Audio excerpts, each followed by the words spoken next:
And yeah, thank you for being part of our community. We really appreciate that you set time for yourself and for achieving your big goals.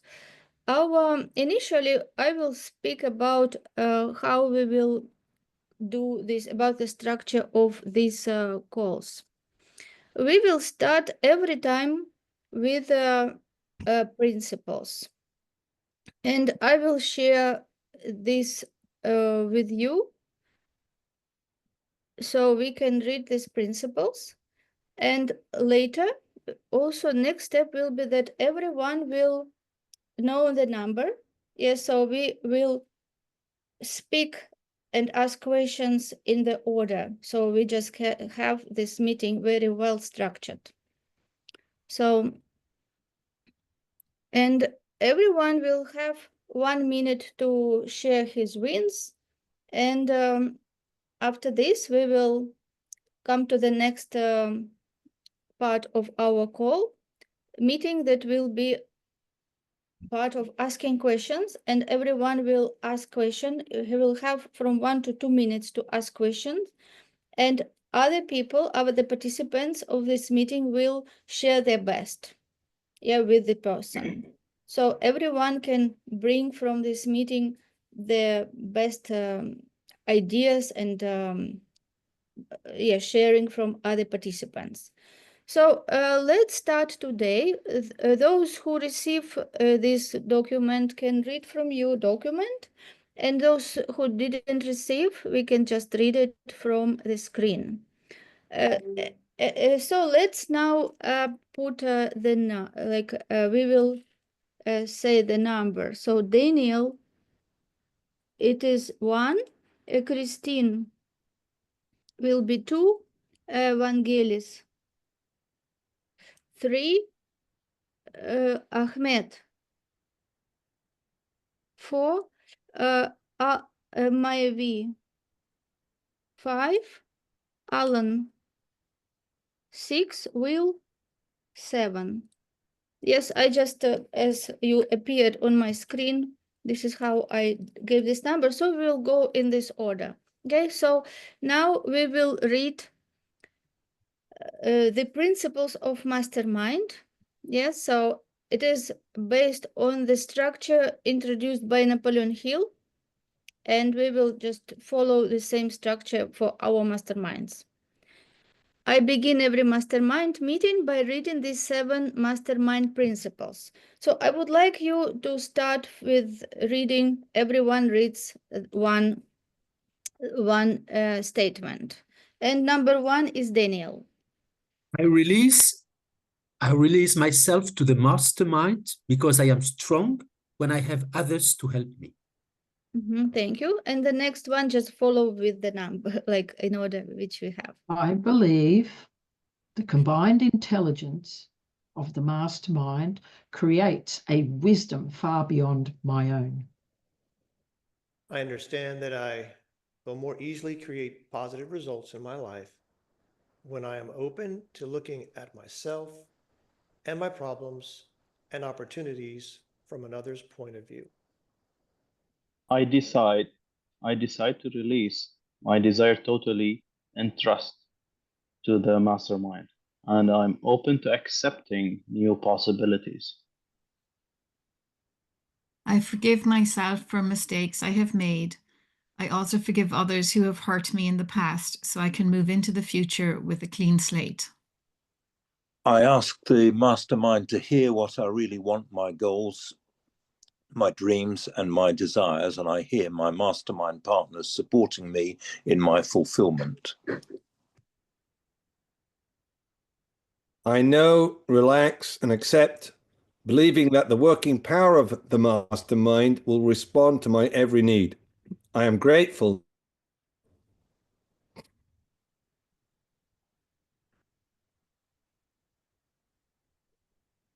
Dedication and covenant.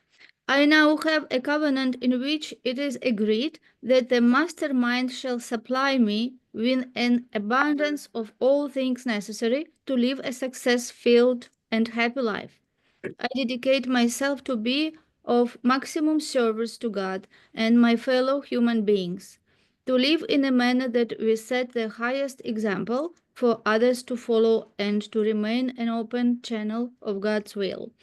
I go forth with a spirit of enthusiasm, excitement, and expectancy. Yeah, these are the principles of Mastermind, and they have been sent to you, and you can have them always before we start. Now, also, we will give very quick introduction of our guidelines, so we all are in the same line. Mastermind guidelines. Who would like to start read? We can again read like this as we are. Daniel, let's read this quickly. Okay, with this, okay, the mastermind is an alliance of two or more people working in harmony with a positive mental attitude toward a definite end. The average mastermind group works best with 2 to 10 members, no more than 12. Time is the constraint. Meet regularly, weekly if possible, have a pre-planned agenda to follow. It is best to have a leader, timekeeper, and note taker assigned ahead of time. If you are in different cities, the meeting can be conducted on a conference call, Skype, Zoom, or any other reliable meeting provider of your choice. Your mastermind call should run like a Swiss watch. Ensure the call is timely. If you've committed to a 60-minute call, keep it within that time frame. Everyone's time is very important. Use it wisely. The mastermind leader should keep the call flowing smoothly. It's best when the leadership position rotates from one member to another. The timekeeper is responsible for timing each person's participation during the call to ensure it is kept on track. Use a watch, a stopwatch, or the timer right on your cell phone. As well, the note taker's role is very valuable for the recap of the call. Roll call. The group leader should welcome each member as they join the call and assign each person a number, i.e. if there are 6 people on the call, each person would have a number from 1 to 6. This numbering system is used to designate order by which each person will speak. 6. Start the meetings by reading the mastermind principles. This is quite possibly one of the most important points of a call. The group can decide to have the leader read aloud all 7 principles and the dedication and covenant as the group follows along, or you can take turns so each member of the group can reading aloud until you are finished with the dedication and covenant. Good news stuff. Start with each member starting their win for the week. This will create a high vibration to get the call started in a positive direction. Allow each person 1 to 2 minutes to share their win.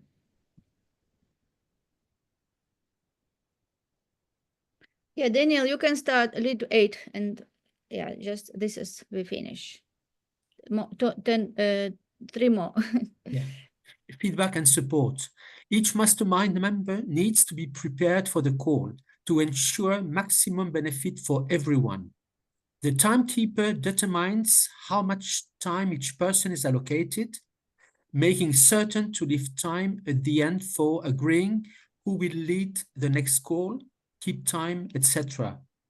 It is important that everyone understands the designated amount of time allocated is both to state their request and receive the group's response. Therefore, if the total time allocated for each person is 4 minutes and it takes 3 minutes for that person to share their request for feedback and support, it allows the group only 1 minute to respond. At the end of the person's time, the timekeeper would say, time is up, and the next person would be asked to begin. Each member should be supported emotionally and verbally from the other group members. For example, someone wants a new home. One member might say, I see you driving up to your glorious new home, and I see your children running through your green, grassy backyard. Or someone on the call might provide expertise. resources, or a good contact in the real estate arena. The principle is that we can believe for others what they cannot fully believe for themselves. These are not idle words. You must create and project to the mastermind a clear vision of what the words represent. 10. Depending sorry. Go ahead. Depending upon length of your call and the number in attendance, you may decide to leave room for a free-for-all or open discussion at the end, at which time anyone and everyone would have a chance to speak. Yeah, thank you. Yes, so our next part is we will share our wins for this week. Yes, and we start again from Daniel. Yeah, we have 1 minute to share. Okay. Okay, my win, I would say, is that my website is nearly ready to be launched and will be great. Great, thank you. Congratulations, it is good step. Thank you, Elena. Yeah, so Christina. Yep. Well, it's very funny that you did your website. I actually did a whole lot of work on my own, and it makes better sense now. Probably needs a little more work, but it's much better than what it was. So I'm happier with that. And I took a little time out for myself, which was very nice and well deserved. Thank you, great. Vangelis. I guess it could be the, I had a meeting with one of my mentors yesterday, actually, and the win is just getting more clarity on what I am looking for in the next steps of my life. And that's just the clarity was something really a good breakthrough for me. So that's a good win for me. Thank you. Ahmed. Yes, for me, I finished writing my first book, and it's time for publishing and looking for pipelines for distribution. Great. Yeah. Marvin. Maeve. So my name is pronounced kind of like Dave, just with an M. So it's Maeve. And so my win is I've just come off doing a 3-day workshop over the weekend, Friday through Sunday, and it went very well. The feedback was very positive, and I have 3 new clients. Wow, congratulations. Great achievement. Okay, good. Alan. I had a meeting with the head of a property group that I belong to on Saturday, and following that, I followed up on 3 hotel deals that I had previously initiated, and have made some progress on all those 3. So potentially one of them could be a really big deal. So I was very pleased in the progress I've made since Saturday. Congratulations. Happy to hear that. Yeah, Will. The win for the week is I took apart my last event that I had in London, and got clear about everywhere where it needs fixing, all the little steps. I'm committed to building a really strong structure for acquiring good people to work with, like good leads. So I saw everything about the messaging.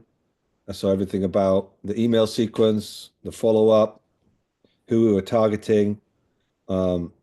Yeah, just so the win is to get clarity around that versus, oh, this is never going to work, it's screwed.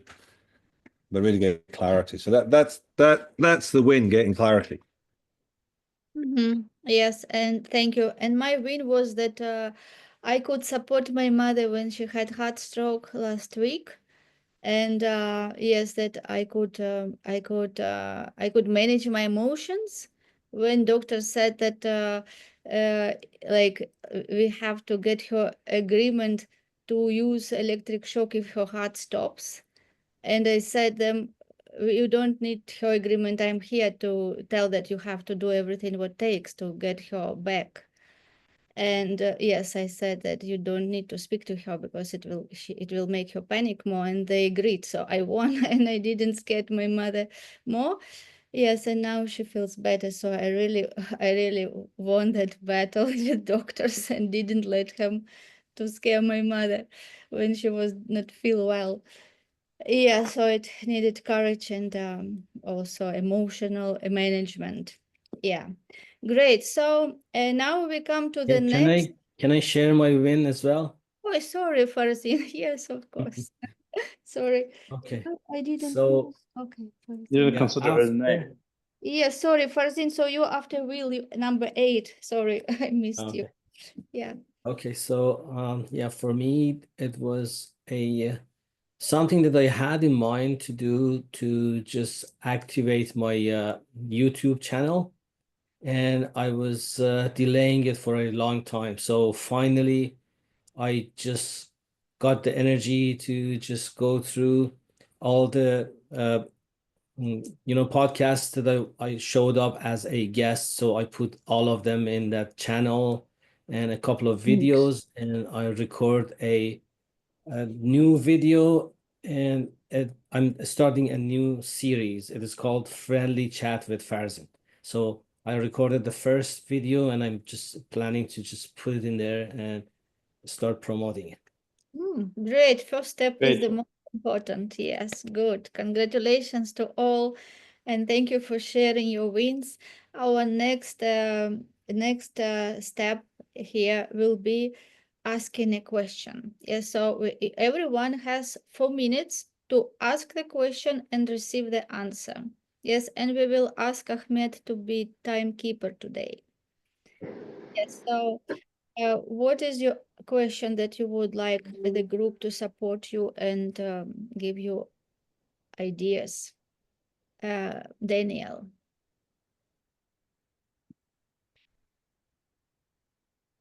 Okay. Question about podcasts. What are the various ways to make a podcast very successful? Yeah, who would like to answer? We have 3 minutes for to answer as a group. Yes, I would share my experience because I've been there. There's no right formula. This is the formula of success, and that's it. One A, B, C, D, and that's it. It's not. The point is to just start with whatever you have, wherever you are, and you just moving forward. That's for me, it's a success. Success, it's a progressive realization of a worthy ideal goal. So if you love podcasts and if you love that sending that powerful message, that's enough to say it's a success. Thank you. Who else? Christina. Yeah. You muted, Christina. You muted. Sorry. Yeah, I know someone who runs 5-day challenges to set up and run your own podcast. He teaches that. He also has an academy where he takes you even further into how to make it successful. But basically, I agree with Ahmed, and this guy would also agree with this, that you just start doing your podcasts. And I run my own on YouTube, but I intend to put it also on Spotify and Apple. So, yeah. 1 minute remaining. Yeah, and Dave or Maeve? Yes. So I would say, Daniel, the big thing is consistency. So whether you do it once a month, once a week, once a fortnight, once a day, it doesn't matter, but that it's consistent and people know what the rhythm of it is. And I would say to speak to topics that are of interest to you as well. When you've got a passion for them, then people will, respond, I think, to your own passion. And I would say use a platform where it's really easy to just press a button and it just goes to all the platforms, like Spotify, iTunes, whatever. Great. Anybody else? Yeah, just mention something, Elena? Just from my experience about using podcast.ai, I think that's a good place to start because you can link your YouTube videos to your podcast, and that can also link up to your social media as well. So Elena knows all about that platform, and I've found it excellent. So I'd certainly encourage anyone to try that out, see if it suits them. I'm over. Yeah, great. Time over. Okay, thank you, Daniel. So Thank you, everyone, for your replies, and Elena as well. yeah, you're welcome. So the next is Christine. What is your question? Okay. Do you think that it is useful to have a website these days? Because there seems to be conflicting advice out there about that. Who want to share? I can share my opinion that the website is not necessary, but I would say that you have to have landing page with your offer or few pages where you can have your calendar where people can book a call with you. If you have podcast that they can book a time to be guest on your podcast, at least like few pages where you can send people. Otherwise, if you don't have website or landing page, you always have to look for different links, and it is sometimes it is time consuming and also confusing which link to send for to who. So when you have website, it shouldn't be like so big website with many pages. You just can have like 5-7 pages and have the necessary links for your business where you can easily send people, and also which you can share in your social media. For example, when we have podcast episodes, we put replays or trailers, and it is easy to go there for people who want to join Circle and just see, for example, like history of that previous it going, and get them to connect with you. Also, they can book a call, give feedback, fill the form if they want you to contact them. So it is much easier, but it is not necessary. I know people who started business without a website and then they created it. Who else? Yeah, Daniel.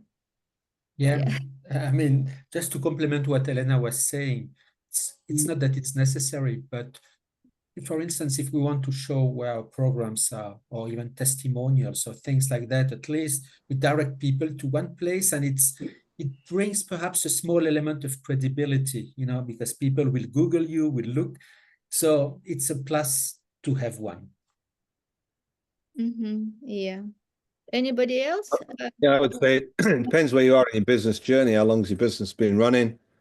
First off, you got to get your business running. You got to get money coming in. You got to get work, and then you can, I didn't have a website for 2 years and I did very well.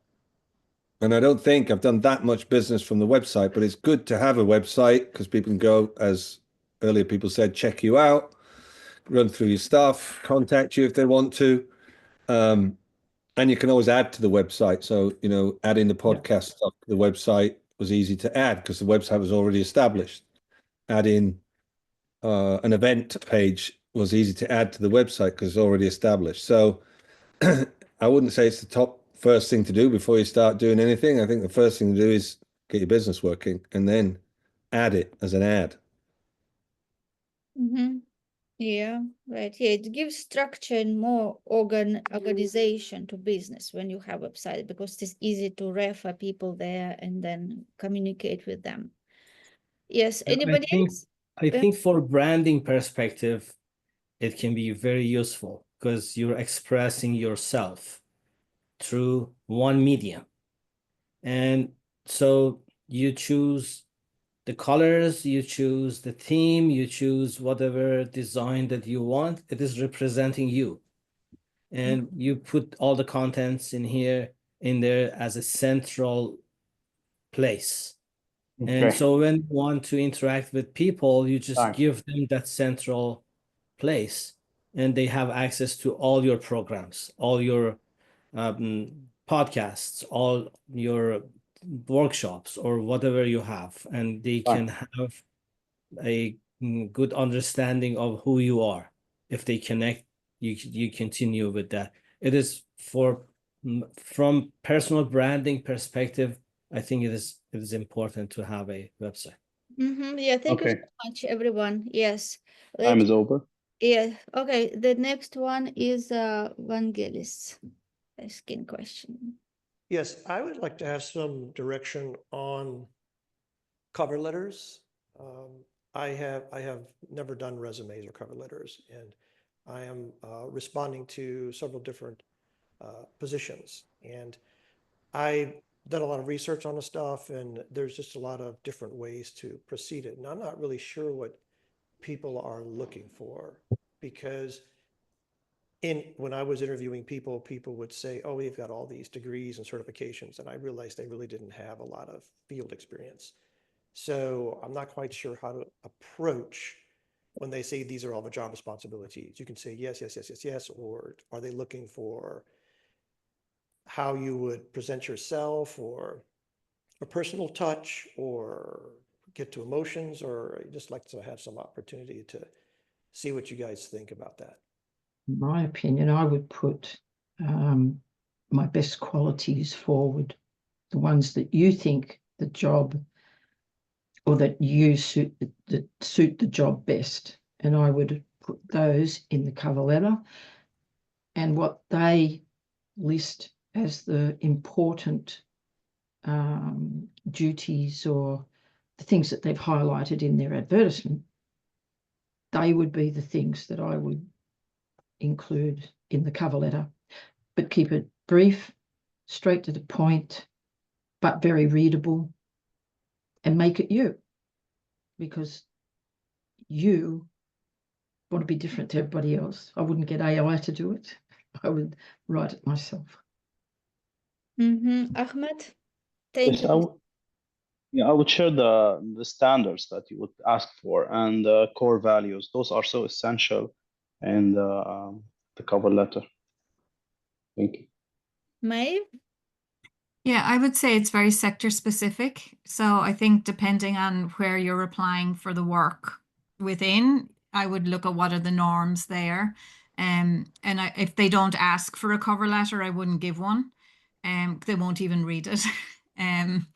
But if it's not a list, right? It's not what's already in your CV, but it's more the story of how you match the CV. So maybe drawing from some experience that you didn't document in the CV itself, but giving examples and not the whole story. You want to leave them hungry to interview you to find out more. Yeah, thank you, Farzin.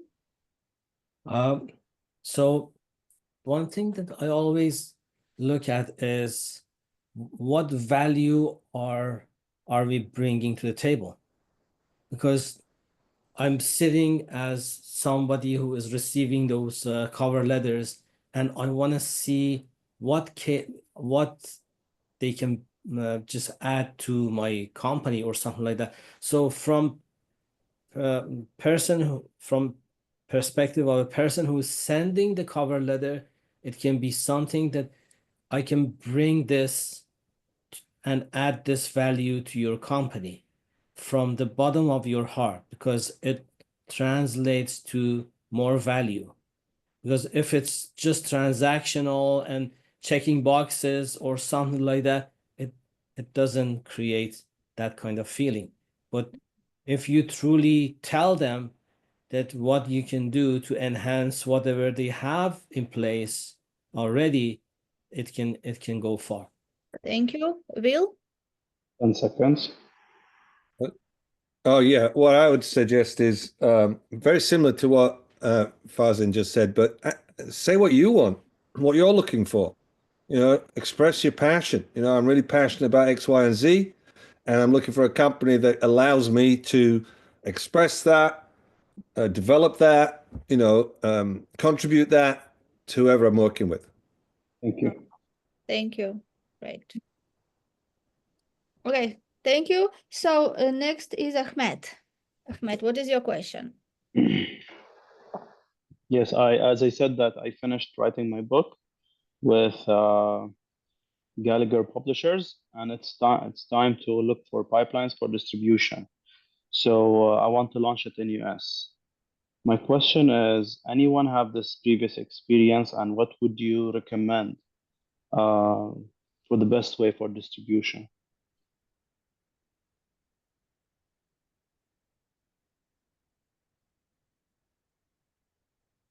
Well, I Is don't. there an When you say distribution, do you mean like Amazon, or do you mean what do you mean? Approaching stores? yeah.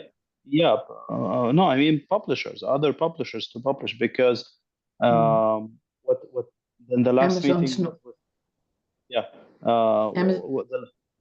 yeah, go ahead. I was just going to say Amazon's not the only way to publish a Yeah, book. yeah, that's the main thing.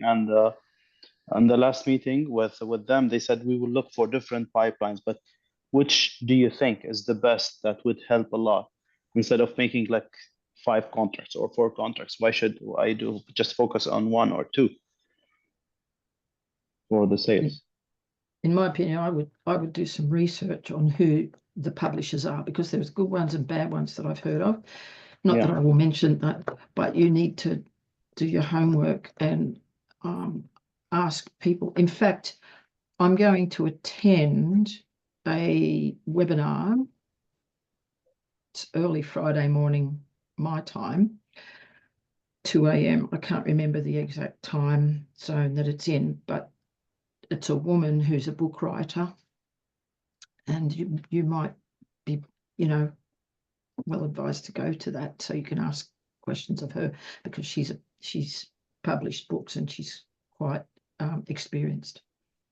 What do you think are the standards I would look for as a publisher? What are the things that I should ask about? This is my first time. Well, you need to know what the contract is. How much are you going to get on the dollar for every book sold? Because you hand over the book. If you hand over the book, there's two. You could do it for just America, or you could do it worldwide. If you do it just America, and then future sales go to different countries, every time you're renegotiating a new contract. So I got this from my author friend. He's just sharing it with me at the weekend. But yeah, if you can get a publisher, the publishers don't sell your book. You have to sell your book, is what he told me. And there's a way to sell your book as well. I would be thinking about having rights on my book, because that you don't give all the rights to publisher to publish your book, and you don't have rights.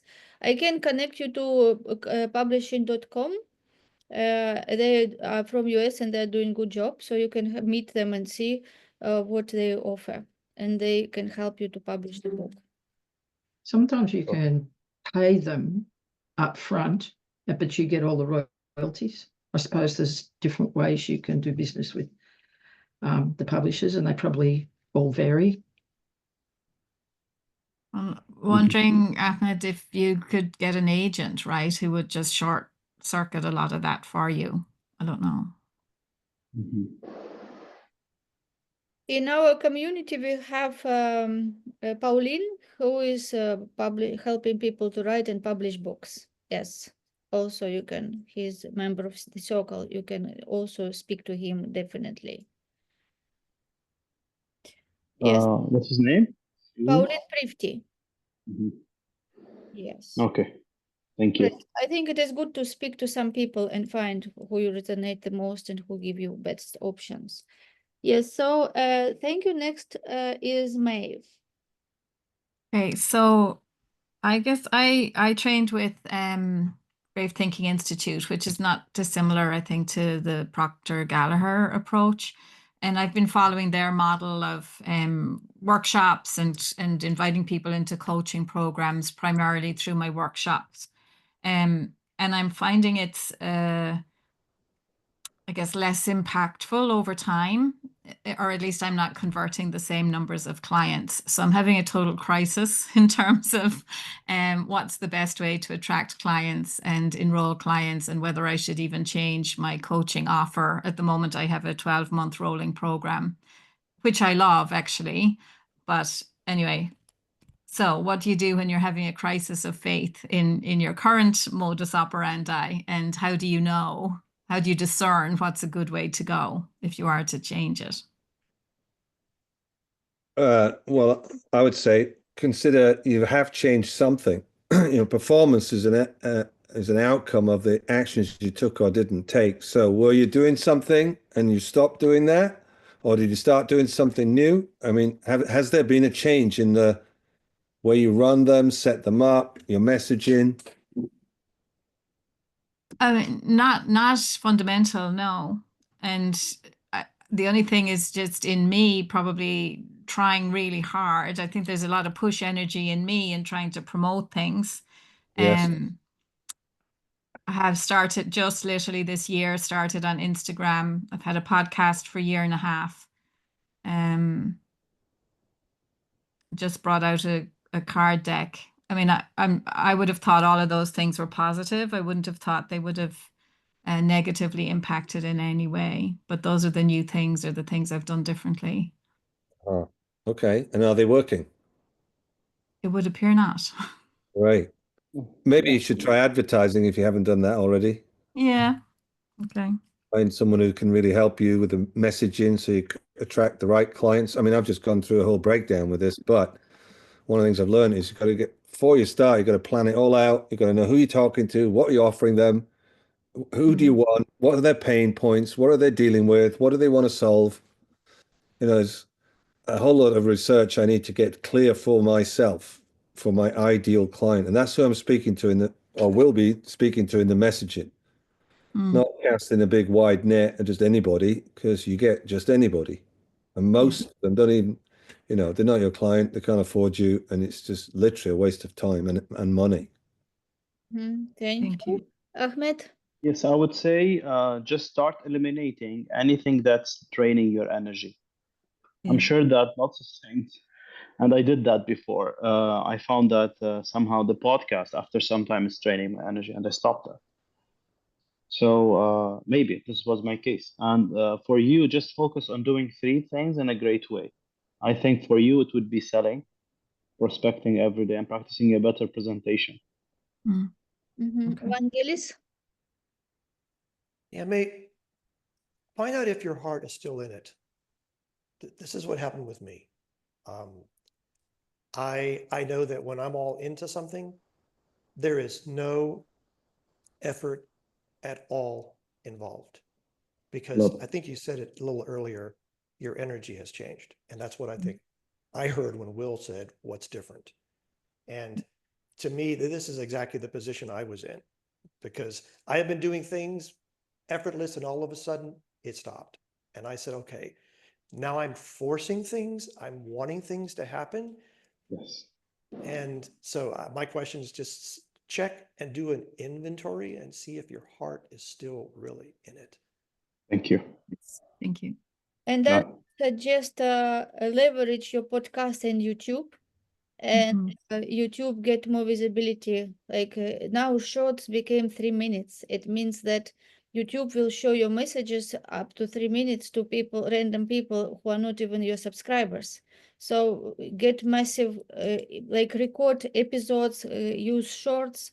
Like I post 6 shorts every day, and we are almost 500,000 views this month. And by the end of the year, we will be 1 million views.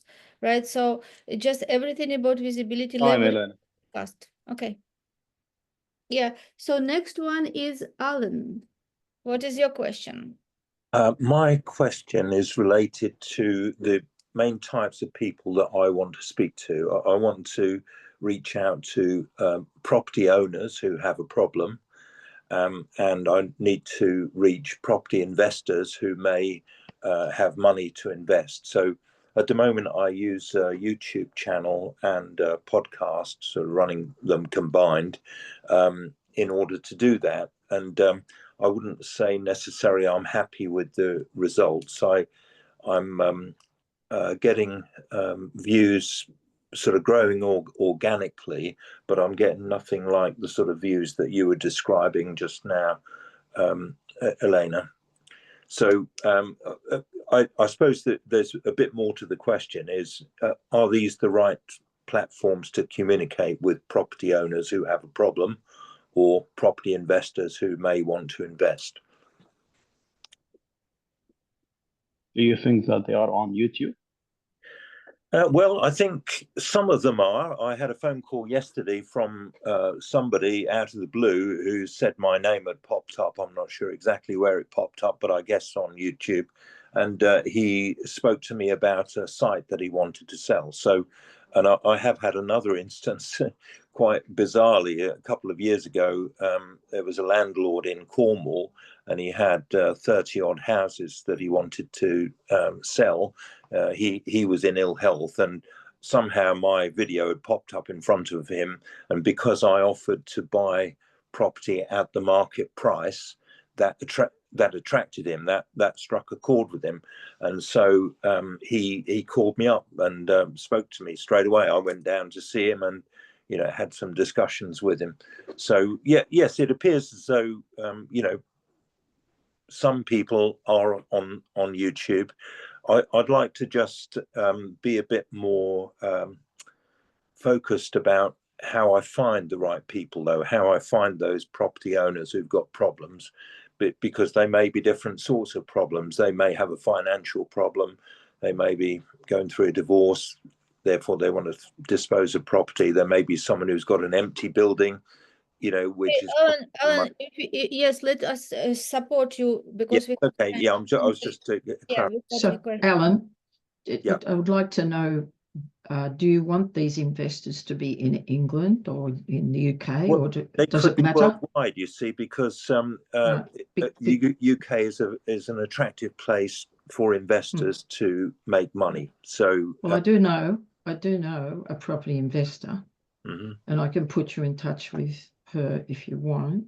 Yes, And that might be a place to start. yes, Because definitely, she's yeah. also got a contact with somebody else who's Yeah. even bigger than her, way bigger than her. She Yeah. does some work.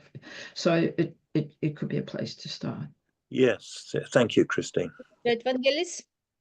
Alan, I would go to some of the people that you already have and Yeah. ask them, what did they do? Because Yeah. that's where you might get, as after a survey, find Yeah. out all the different places, and then you might even be able to see some patterns.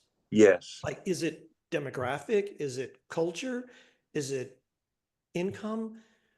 Is it education? Because that way you can target whatever market based on who it is. And maybe once you see the pattern, it'll be easier Yeah. to say, well, I get 80% from this group and 20% Yeah. from that group and Yes. so on. Yeah. Thank Right. you. Thank you. Next. But also, you're on LinkedIn, aren't you, Alan? Yes, I am. So what about all your connections on LinkedIn? Why don't you do a search to see who's in real estate Yeah. with just people that you're already connected with, Yes. Yes. and put an inquiry out to them? Yes. Next, Elena, please. Yeah. Okay, thank you. Thank Will, you very much. Yeah. your question?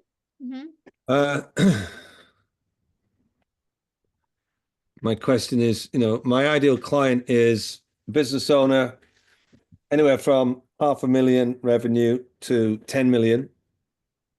And I'm going to be rewriting my ads and my messaging, and I can do research, etc. But has anybody got experience with this sort of thing? Where best to look, what best to, get advice from, like that. Could you tell us more about your business, please? Oh, I coach business owners to grow their businesses rapidly, increase their time off, get their life to be great. I can coach human beings in any facet of life, any aspect of life. But I seem to have, over the years, attracted business owners. And what I like about business owners is that there's a game they're playing. They're up to something. There's real stakes. So it really matters that they produce results. I like them to produce results. I want to produce results. And they're coachable. They're looking for the edge. They're looking for what is it about them that is holding them back? What is it about them that has them not take the action and procrastinate, or not do what they know they need to do? So I get behind, I get into the back, what's the limiting beliefs going on? What is the, fear that's really going on? And I get right into the background of the human being. Vangelis? Yeah, this is something that I have been going through. How did you meet these people in the first place? So, for example, the only way that the people that were my clients opened up is if I was in a project and they got to know me for a couple of weeks. They're not going to watch a YouTube. They're not going to go.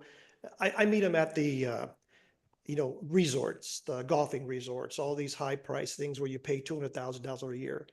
And so I had to realize I'm not going to find them doing a 2.5-minute video, or they're not going to go to my website. They're not going to go to YouTube.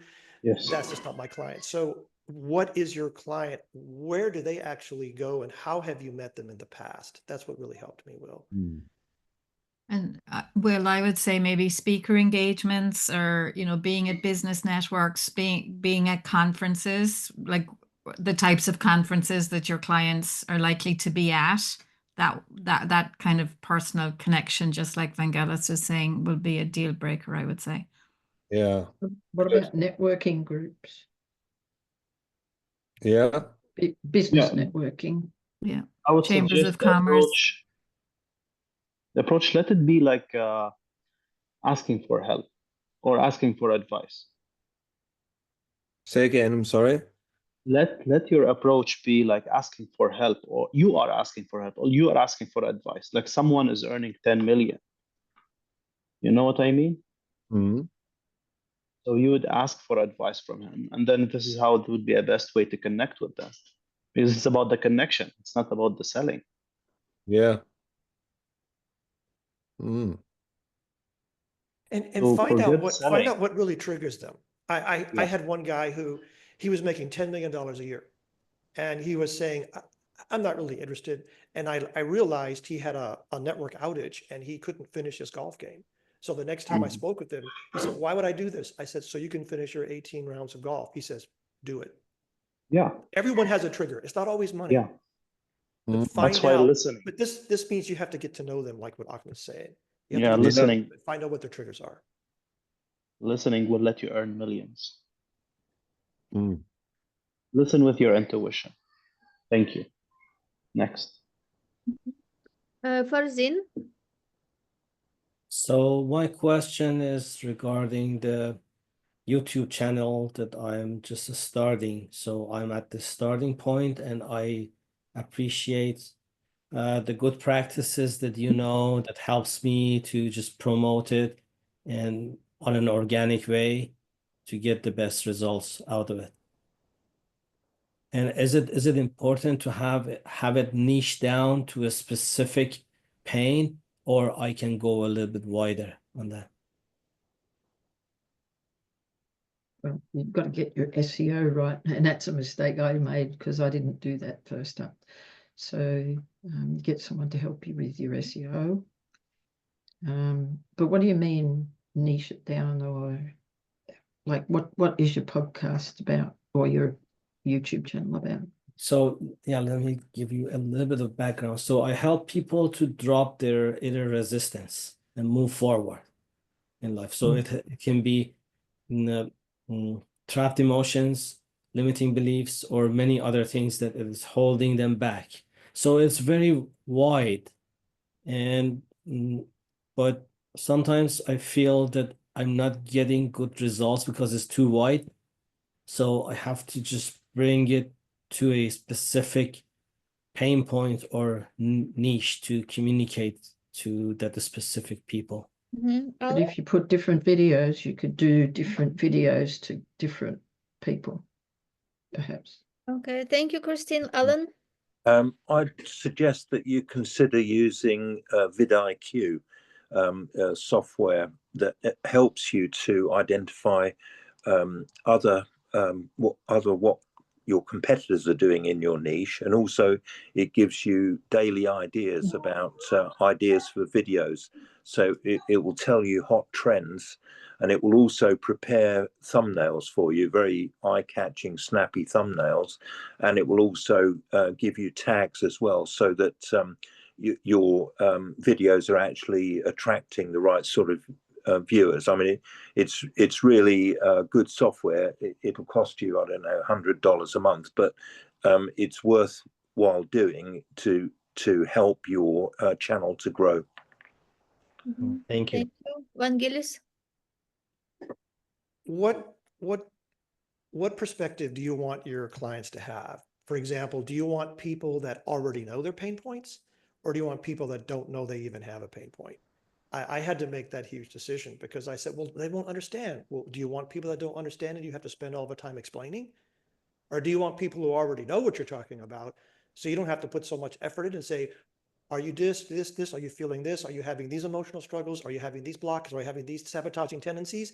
And they already know what you're talking about. So find out who you really want to go after. Do you want to have to explain everything, or do you want the people who already know what you're talking about?